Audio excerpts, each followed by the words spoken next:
Hello, everyone. Welcome to our September webinar of our latest series around payroll and benefits. And it's about how to modernize benefits in payroll and how to prepare for real-time reporting. I have two amazing guests with us today. Mike Hesch from UK employee benefits provider Hooray Health, as well as Sam Wilkinson, CEO of fractional finance provider RORA. And yeah, very excited to have you both here today, two of the experts in this field. And maybe just a quick introduction for the audience. Mike, do you want to give a quick overview of yourself?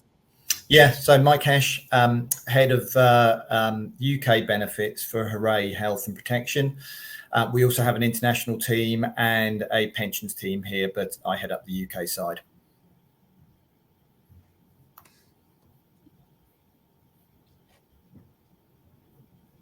And one quick one from Sam. Hi, everyone. I'm Sam. I'm the CEO at RORA. As Chris said, we put fractional finance teams into scaling businesses. I'm an accountant, and I'll be able to talk through some of the intricacies of moving over to PBIK. Excellent. So why don't we jump right in? What are we going to cover today? First of all, we're going to talk about how to even choose the right benefits for your organization, how common this is actually. Then B, what is changing with paid benefits in kind, because there's a change coming up. Then third, how do you prepare your systems to comply with the PBIK reporting today? And four, what are the tax and payroll implications on your day-to-day operations, and how does that impact you? First of all, my introduction, actually, I'm the founder and CEO of Zelt. We're one system for all things people. That means you can run your HR, finance, and IT processes in one place. This is a software system, so you can do things like payroll and benefits in there. But in particular, the point of today's webinar is to help you make sense of the spaghetti processes that may exist today between your systems of HR records, your benefits platforms and enrollment records, and as well as payroll, of course, because these are all intertwined. And that's where RORA and Hooray come in. We work very closely with quite a few of our customers together, and you can embed the guys from RORA into your system to help you on the payroll processing, and you can source your benefits, particularly when it comes to healthcare, directly from Hooray, and bring all those three elements together. So the software, the benefits, of course, that's the whole point why we do all this. And in the end, unfortunately, all of this is taxable. We have to pay tax on this. It's not really our choice, but what can we do? So we need to somehow reconcile all this with payroll, and that's where we come in. So handing over to Mike, I think you're probably the expert on what people are actually doing today. So how popular are workplace benefits actually, and how do you go about actually picking the ones that are the right ones for you? Yeah, great. Thanks, Chris. So yeah, this is really interesting actually. So got a couple of stats here on the right-hand side. The first one, this is taken from a survey in October 24.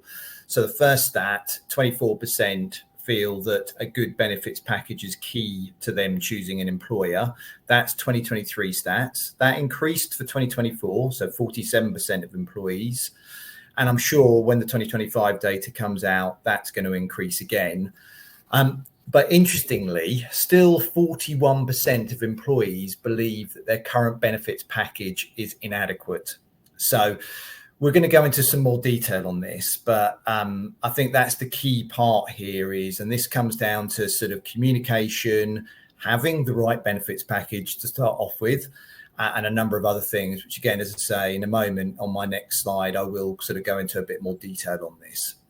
But then my third stat that I've got here is relating to life assurance. So life assurance take-up, group life assurance take-up has increased massively since COVID. And you can understand why that might be, because obviously it is a lump sum payment on the death of an employee and it is paid to their beneficiaries. However, when you look at the numbers, although it's increased, there is still a huge amount of employers that do not offer this benefit at all. And that's going to be key. Again, I'm going to mention some more of that on my sort of next slide of why that is key. But I think that's it's quite a telling message there. Yes, it's increasing, but it's not enough. So for my next slide, I'm just going to do a quick poll. I just want to get a view of who here today offers employee benefits in kind.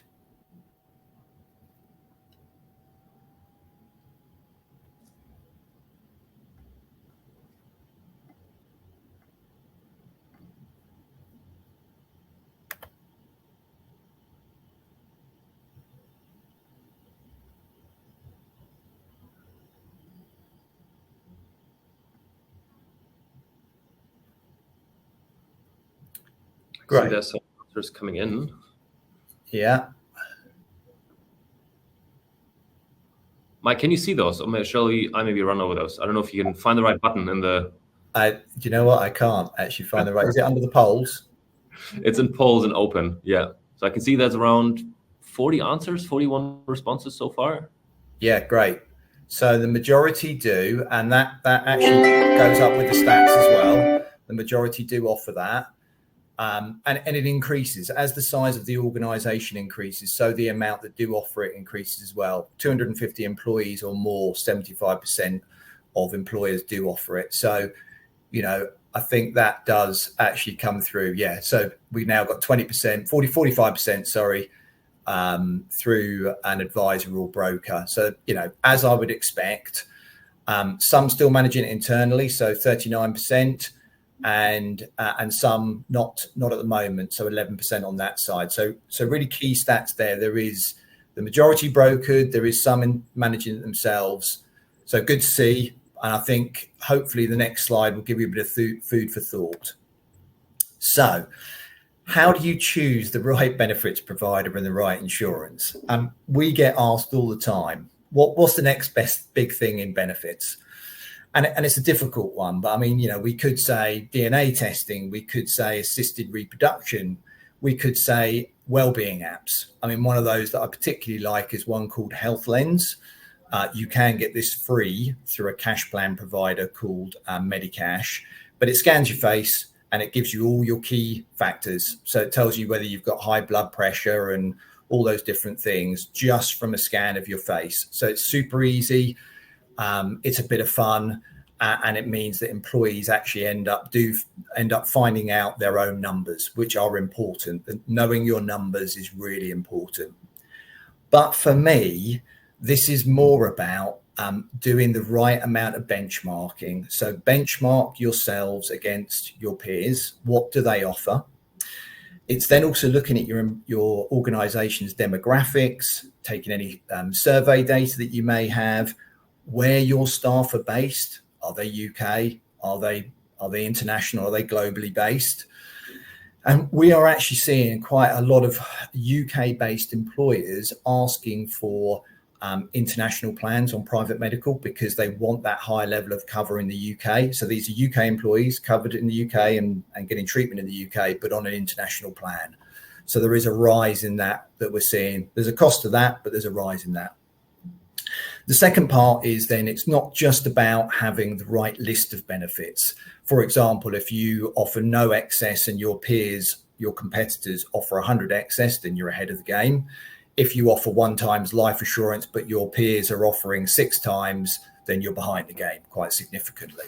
So again, it's about making sure that you've got the right benefits list, but then the right benefit cover within each of those benefits.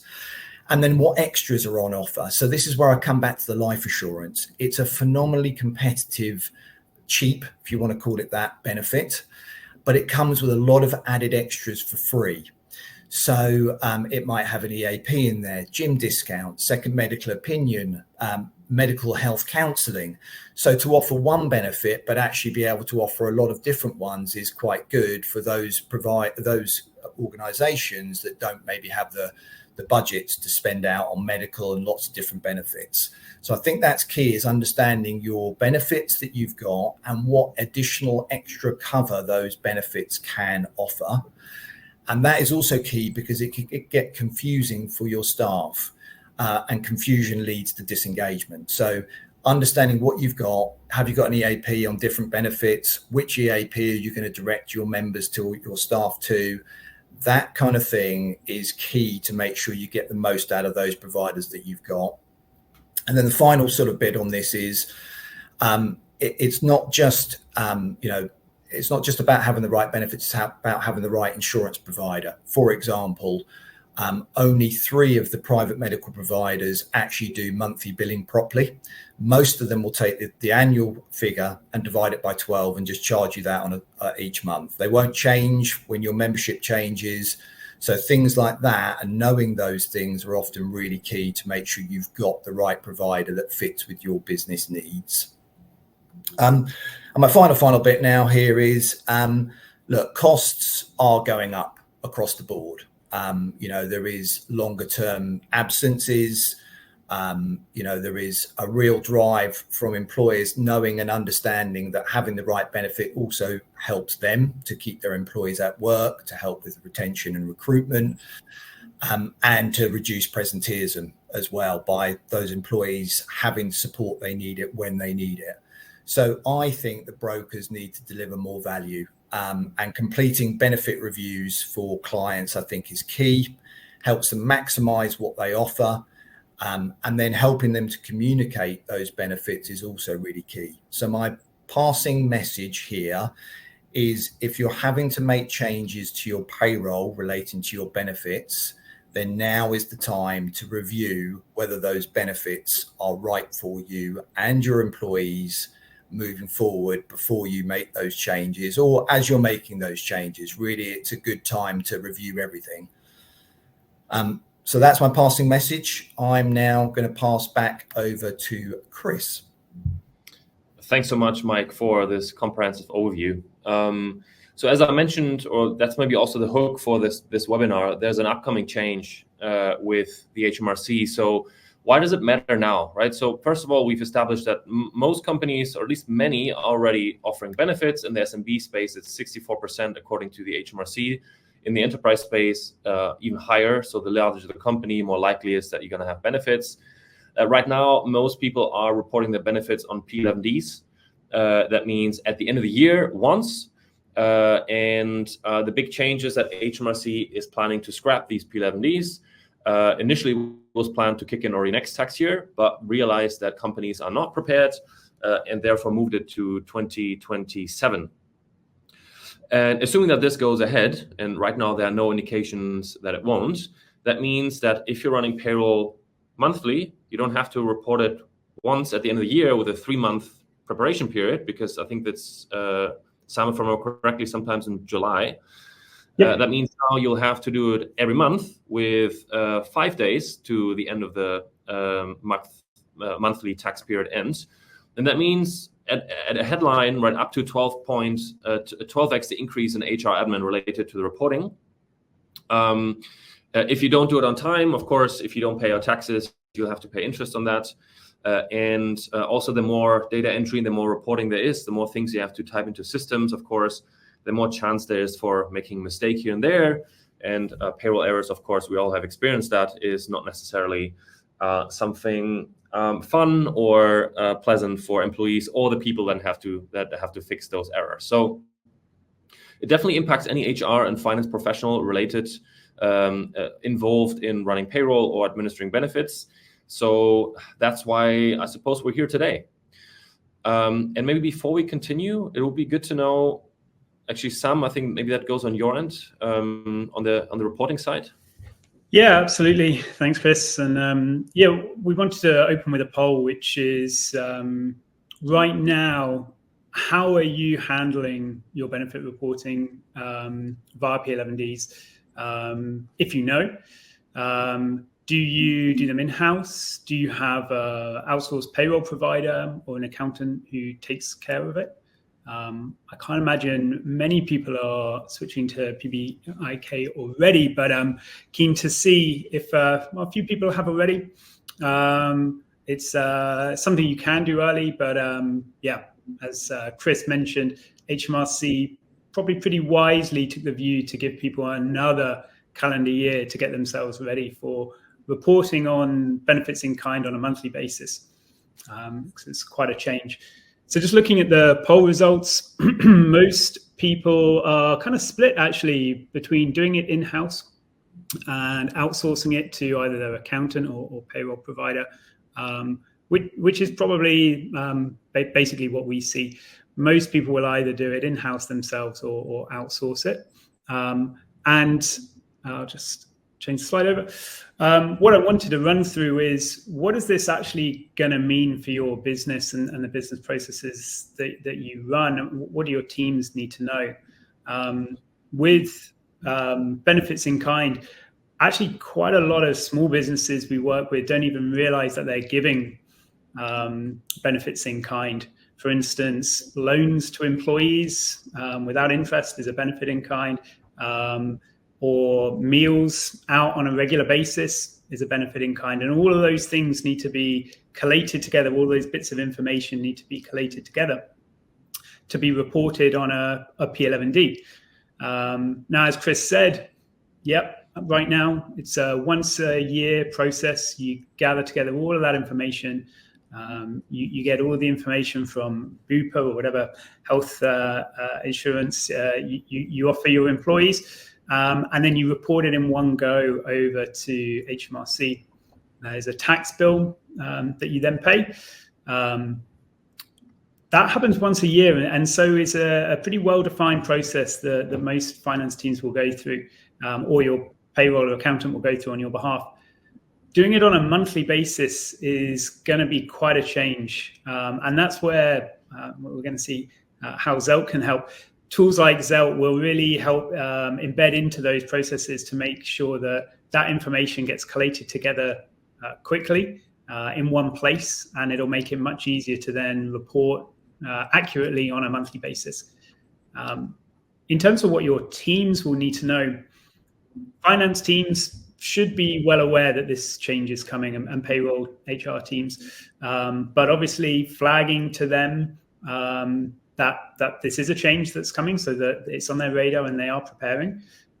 In terms of the wider employees, obviously there will be a change in sort of their pay slips and what they look like. So the benefit in kind being reported on a monthly basis there, rather than at the end of the year on their P11Ds.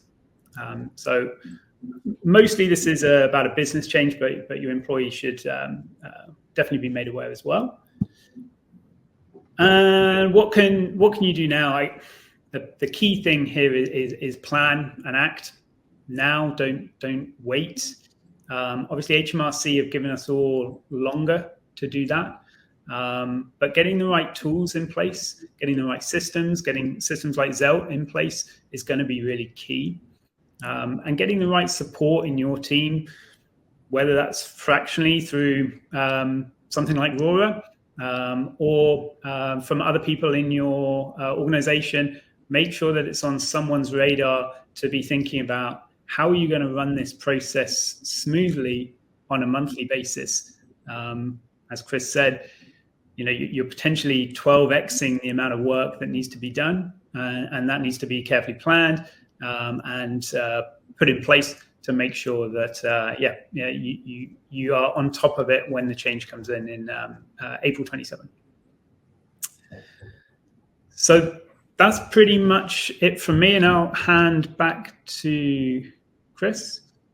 Yeah, thank you, Sam. Actually, I would like to know what people are thinking that are running payroll weekly, for example, for hospitality or retail stuff.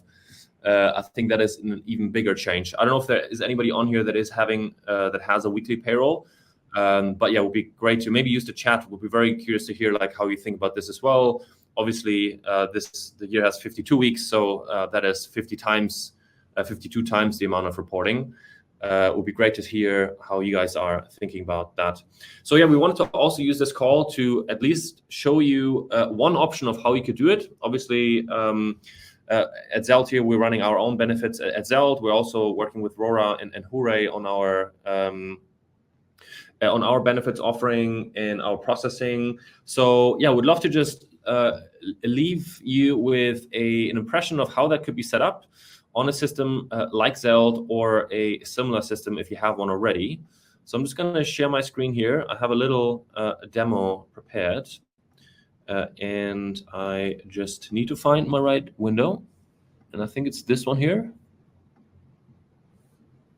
Can you see it? Yeah, great. So I'm now logged in here to my Zelt account. So first of all, I'm an admin in here. So the first question maybe is, how can I get my fractional finance support from RORA on here? How can I get Hooray on here to help me set up my benefit and maybe manage it as well? So first of all, you can set up your permission groups. So here, for example, I've set up my finance admin group. I've given my finance admin group administrative rights to run payroll, benefits, payments, expenses, and invoices. And you can see here I've added Rory Rohrman from RORA.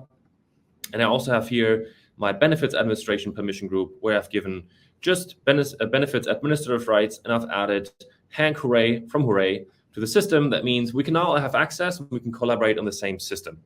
And you can see here when I go to my Money app, I have a number of benefits already set up, including my workplace pension with Smart. I have a Bupa private healthcare. I have some childcare vouchers, a cycle to work scheme, a home office allowance for maybe equipment. I have a medical cash plan for people that you want to already just pay out of pocket. You can set up allowances, and I think Sam mentioned you can give employee loans. A very common and popular way to give loans is, for example, to finance people's annual rail pass, which are very expensive. So you can finance that in advance. And part of the setup of what here is taxable and what is not. So that's maybe happening behind the scenes. And folks, our support or RORA or Hooray can help you figure out which one's which. But for example, if I go here into my Bupa private healthcare, you can see here in the settings, in my benefit of this, in the settings of this benefit, that I've set this up to be for the employee contributions. So if employees choose to upgrade their insurance, for example, for a dependent, that could be a post-tax deduction. So they pay on it. And then here on the employer amounts, I've registered this as a PBIK, and that's a tax code that is taxable. That means now that I've set up the system, basically all you need to do is enroll people or manage the enrollments into that benefit. So when I go here into my Bupa private healthcare, for example, you can see that Alexa's enrolled, and she has an employee contribution of herself of 50. So maybe she may have added her spouse. And then here have an employer contribution, also 50. And then Bowie, for example, is contributing 100. And you can manage the effective dates to tell the system when an enrollment happened and also when any changes happen. So for example, if contributions change. So that's, for example, my private healthcare here. You can see I also have somebody on childcare vouchers. And for example, Alexa here is getting £1,000 from the employer per month. And also I have a cycle to work scheme here where Agatha, Barbara, Chris, Damien, and Felix are having different amounts of cycle to work loans that basically they're paying off over time. And yeah, once that's set up, you can just go, you can use the payroll app. And I can see I already have my September payroll open here. So when you go into Alexa's payslip, you'll see that her childcare vouchers are added here. Her private health are added as payment in kinds. Her pension contributions are calculated, and her PAYE is already calculated, including those in-kind contributions. So it will be increased compared to just the monthly cash pay. And that is what payrolling benefits means. So you tell the payroll system that there are values that are being paid to people in kind, so it's not in cash, and that effectively increases their PAYE amounts. And you can see that, for example, Barbara here, if you remember, she had a cycle to work deduction, and she had a £1,000 loan paid off over the year, and that equals to £83.33 per month paid off. And she also has her Bupa healthcare here, that's 50. Yeah, if you go into this pay run, you can also very quickly see who has which deductions. So here, if I go into the deductions page, you can very quickly see that if I sort it by cycle to work, right, it's Felix, Chris, Damien, and Barbara that have these cycle to work deductions. I have a total of 488 that are being deducted. And I also have some post-tax deductions here. If you remember Alexa, for example, she contributed herself for her spouse. And of course, this is all on top of all the other statutory deductions like PAYE, NI, pension, and student loans. You can see this now also on the employee record. So if I go to, for example, Barbara's profile, there's now here the benefits section. You can see that Barbara has the smart pension, a home office allowance, the cycle to work scheme, and the private healthcare. And when people go into the system, they can also see that. So for example, when I go to my money app in the me view, that's what employees see. You can see that I personally have a home office allowance, of which I have already used some of it, and I still have 165 left. I have here my Bupa private healthcare, and it shows me my contributions. I can see also here my policy document that I can access from here or download. And you can add a link as well to the benefits to the portal, so that people can easily find where to go if they need to register or want to make a claim. And then here, for example, I have my medical cash plan where I haven't used it yet. But for example, if you want to, for your global employees, maybe you don't want to set up a strict healthcare plan, but maybe you just want to pay out-of-pocket expenses back, which may be taxable or not, depending on the jurisdiction. You can give also an allowance. So here you can see I still have a £1,000 allowance left, which I can claim. And I could go in, for example, click here on new benefit request. I could choose then here for my medical cash plan. I can choose that it's a medical expense, and it goes through an expense flow here where I can add maybe that I went to a dental procedure. I can upload here the receipt that I paid out of pocket, and it goes through an approval flow, and based on the approval, it will then be deducted from the allowance, added to the payroll, and basically you have the outcome that you want there. And then finally, you of course will also want to be able to report on this. You can go here into the reports app, and you could create here a benefit report. I already set this up, where I'm basically showing all my employees, and I'm summing up all the amounts of pay items that are of type benefit in kinds. So this is now basically, I've also filtered on this year. So these are now all the total benefit in kind amounts that I've paid out to my employees. So you can see here, for example, if I sort this, that Alexa has received the most with 2,161. And then you can see here, if you remember, most people had these private health insurances. I actually added a bunch of people just before this call. So they were just added in September. So they only have these £50 here that they added in September. And you can change the support very easily. So let's say you don't want to see it for the whole year, but actually just want to have it for this month. I could change this filter here. And then this is all the contributions here for the month. And let's say you don't want to have it by employee, but by department. I could just add here department, and I can now have my report by department. And you can see that most of the benefits go to the sales department and the least go to finance. As always. Yeah. So I can. It's really for finance people.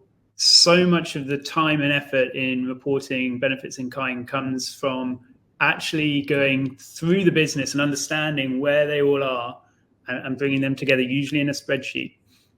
It's why a tool like Zelt is so powerful, because it's all there, all in one place, which means you could report on it daily if you wanted. Not saying anyone would really want to, but having all of the information there is like a big time sink for most finance teams. And I think it ties in also with things like R&D tax returns. I think probably quite a few of the attendees here are probably in technology sectors, maybe not everybody, but in the R&D tax return, I believe Sam, please correct me if I'm wrong, I think it's the total employment cost for your R&D staff. And that also includes benefit in kind. So obviously you want to get that money back from the government. So make sure that you add those payments to your R&D overall employment tax. So then again, if you have a system in place, it's very easy, because you just filter when you add your filter, and you do it by department, right? You can just add that PBIK payment to the totals, and then your R&D tax return includes your total employment cost, including all the cash payments across bonuses and commissions and base pay, any benefits in kinds, your pensions, of course, as well as your employee NI.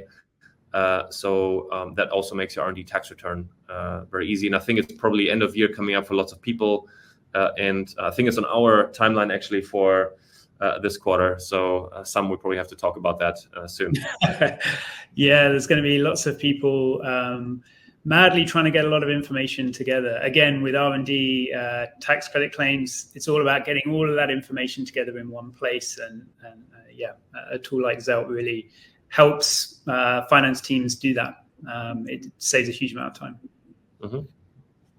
And I think, Judith, were there any questions in the Q&A that we should cover here? Yeah. Okay, I can see from Priya. Hi, Priya. Your question is, what do we do if we receive our health insurance invoices statements after payroll cutoff date each month? Should we deduct in arrears? Maybe this is one for you, Sam? Yeah, so I think that there's a lot of guidance out there on how exactly HMRC want this reported, but usually it's on an estimate if you don't have the actual invoice. But because this change is happening, it should mean that providers are much quicker at actually getting the information to you. That's part of bringing in this reporting is going to be to push those providers to actually improve what they do as well. And I think maybe to add on to that, so this whole change in payroll benefits reporting is kind of forcing you to go to a real-time benefits tracking system, because in reality, you're not going to be able to collect a bunch of PDFs each month from each provider and do a spreadsheet exercise. You're probably going to be late with the reports. So you're essentially forced to go into more like a real-time payroll processing. That also means if you have a system in place that allows you to do that, the concept of cutoff dates actually becomes a little bit redundant. There's still some areas where it may be needed if there's a lot of approval flows in the middle, but oftentimes these approval flows are also a result of humans in that chain that by having a system in place actually don't exist anymore, or at least don't need to exist. Unless you're using BACS with a 3-day cutoff, right, and you move to real-time payments, oftentimes you can actually get rid of cutoff dates altogether. That also means there's less risk of being late or after the cutoff dates in the first place. Also, it means that particularly if you have bonuses or commissions or overtime payments, you can pay people out in that month and you don't have to do it in arrears, which is also great for any hourly workforces or people that are maybe on minimum wage or don't earn that much, that they get paid straight away for their work rather than the month after. And another question by Roxana on childcare benefits. Is it PBI-Kate or is it just health insurance? I guess I could take this one. So do we all benefits in kind, including childcare benefits? It's not just health insurance. So anything that is, as the name sounds, a benefit to your employees, including childcare. Yeah. And then from Alina, will PSA still be in place? I'm not sure what PSA stands for. Maybe some of you. Yeah, it's basically an agreement with the tax authorities on being able to pay a benefit. I think the idea with PBIK is that they will, if not entirely wipe out PSAs, then the vast majority of them. So now all of the reporting on your benefits will be done on a monthly basis, and there'll be no calling up HMRC and getting an agreement in place. That's exactly the sort of thing that they're trying to cut out. So yeah. Thanks, Sam. And then from Debbie, there's a question around charging staff. She's saying that we're using PLMDs at the moment. We don't charge our staff for the benefits. So I guess that means benefits in kinds. Not sure how, if these charges affect us. So first of all, PLMDs, I guess, Debbie, what you're referring to is the employer NI amount or the additional NI. How do you know, Sam, how that treatment? I guess you can subsidize that, but I guess that's also treated now as additional income, I suppose. Yeah, absolutely. So if you're covering the tax charge for that employee, then you're also giving them, I guess, additional benefit there, additional income there. So it would all have to be calculated in your payroll software to make sure that if you wanted to leave them in exactly the same net position, then you're sort of changing their salary very slightly to cover that tax that needs to be paid. Mm-hmm. And I think also worth mentioning, I believe there is a minimum threshold. So if the annual amounts for certain charges are below a threshold, actually you don't have to tax them at all. I guess the assumption is that these are minor expenses, they're not massive benefits, therefore you don't have to go through that overhead as well. Yeah, for anything trivial, less than £50, it's not something that you'd need to report. Mm-hmm. And then Laura's asking, should providers be issuing a CSV file for easy upload each month? So I guess there's a big difference between what people should be doing, what they're actually doing. I don't know if you have an overview on the market, Mike. Yeah, so most providers will do CSV files. But again, that comes back to some providers still are stuck in the mud a little bit, I guess. And it can be more difficult to get out of them, i.e. it takes time. We can't pull it off their system. We have to wait for them to produce it and send it to us. So there might be delays, but yeah, most providers will actually produce it in that format. Yeah, I'm really hoping this really pushes providers to really improve their data reporting, because sometimes it can be like getting blood from a stone, even just doing it on an annual basis. So here's hoping. Yeah, I mean, as I mentioned earlier, there's only really 3 providers that do what I would call proper monthly invoicing. You add someone that month, they invoice the following month, whereas a lot of them, as I said, just take the annual amount, £12,000, and divide by 12. It's £1,000, but we just added someone, so why is it still £1,000? So, making sure you've got that right provider is key, because you're right, Sam. Some of them are still not quite there from a systems perspective. And then there's one question from Nick. He's saying we use an external payroll provider for each subsidiary. Does Zelt integrate with other tech, or would we have to change our workflow? How do you manage statutory benefits in other countries? So there's a lot of questions here. So I think there's multiple elements here. One is multi-entity, or let's say group level payroll. So Zelt is a multi-entity system, so you can have a single HR record and multiple entities and payrolls attached, whether these are different legal entities or you have multiple payroll schedules, weekly, monthly, for example, that's not an issue. Of course, when it comes to different countries, this is now a very intricate topic. It depends on where and how we employ people. Is it contractor? Is it statutory with legal taxes? We cover some countries, not all of them. I think that's the case with many international providers. So I'd be happy to have a chat. We can reach out after the call to see if it's possibly something we can support you with. But generally, the more systems you have involved, I think I've seen lots of different providers over the years, and usually the integrations are not deep enough so that you can really automate the process. Oftentimes integrations are enough so that you can sync a directory or maybe some one-off payment, but when a thing comes to things like accrued holiday pay or syncing benefits, that's usually when these things start breaking. Usually what we'd recommend is try to see if there is a system that can bring all these things together in one place. If the answer is yes, then that could be a great investment. If the answer is no, then it's the question, how can you bundle and slice and dice the systems to basically reduce the overhead as much as possible. Do you have any examples on reporting on company cars is Natalie's questions. I think Sam, do you have any recent examples in your memory?